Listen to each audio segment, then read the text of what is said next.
Baie welkom by nog 'n interessante uitgawe van Tips met Konkeror. Hierdie is al ewig deur 'n storie. Nou, om te slaap in 'n Konkeror is baie lekker. En hy vou mooi op en dis kompak en jy kan al die plekke ingaan en dit slaan hy sleep so lekker.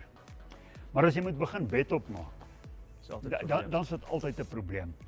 Nou, ek sien julle het nou 'n baie interessante ding hierso en ek uit so baie interessante labeltjie hierso wat so lyk. Ons gaan nou vir julle verduidelik hoe werk die storie. Maar dis eintlik baie makliker. Ja. Dit is eintlik so eenvoudig om 'n paslaken wat julle nou beskikbaar het. Yes. Het julle 'n paslaken beskikbaar vir elke model? Vir elke model. Voorbed, agterbed, 25, die eilandbed, alle beddens vir ons. Spesifieke waas het ons vir almal, ja. Nou vir die binneste beddens en veral op die commander en so aan waar daai bed kan bly, behalwe as jy nou die tafel opslaan, is dit maklik. Jy doen een keer die moeite en jy sit hom op en hy's daar. Maar vir die bed voor waar jy moet in en uit en slaan af en ry vanaand soontoe of kom by die water, dan moet jy hom opsit. Dan is dit nie so maklik nie. Nee. Maar dit is eintlik makliker as wat ons maak. Yes, ja. Gee vir ons die 1 2 3 van dit. Verduidelik vir ons kykers presies hoe werk dit en wat is die maklike manier. Wat is die eerste stap? Okay, eerste stap wat jy doen, maak seker jy vou jou voorste bed altyd eers uit.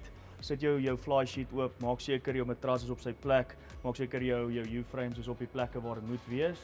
En dan wat jy doen is dan maak jy die U-frames is binne in dit hy sulke aluminium rame wat die hele storie tension. So hy praat nou asof ons almal weet wat hy weet, maar ons weet nie almal wat hy weet nie. Dan druk jy daai U-frames uit en druk jy pennetjies in, span hom lekker styf. Laat waai. Ja. So dan as jy nou klaar daai U-frames opgesit het, hom uitgespan het in die middel en voor vasgetrek het, so jou voorste U-frame maak vas op daai strappies daar aan die voorkant om tension te gee. Maar dan wat jy dan doen, stap 2, maak al 3 jou vensters oop eerstens. Dan van daar af een buite, een binne, dan gaan ons jou nou wys hoe jy hom kan pas. Stap nommer 3. Trek looitjies wie's binne en wie's buite. Verkieslik nie die kortste ou of die kortste vroutjie buitekant nie, want hulle moet binne in die venster inwerk. So moet nou nie jou vrou hier buite laat staan. So trek looitjies as jy dieselfde lengte is. As daar 'n kort en 'n lange is, dan is die lange buite en die korte binne. Ja, dit gaan die beste opsie Maklikste. wees. Ja, beste opsie. Okay. Volgende stap, wat doen ons dan? Volgende stap, van daar af vang jy die buitenste stuk, die ou wat buite is, vou jy jou eerste hoek om aan die een kant, jou tweede hoek om aan die ander kant en dan die ou aan die binnekant, die kortste afdeling. Kom aan die kant en jy druk hom net hier om hierdie hoek hier vas, daai hoekie daar vas. Dan as jy aan die buitekant staan, dan druk jy hom net aan die onderkant van die twee kante van die twee kantvensters, druk jy jou paslaken in en dan het jy 'n stywe laken wat gespan is.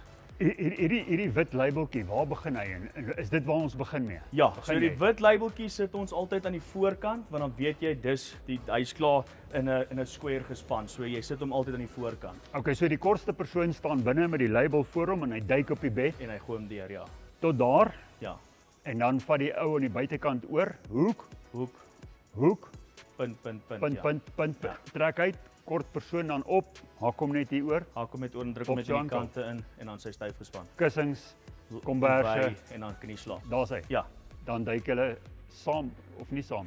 Saam nie, afhangende hoe die weer is. Okay, wel dis hoe ons werk. Kom ons wys julle hoe doen ons dit.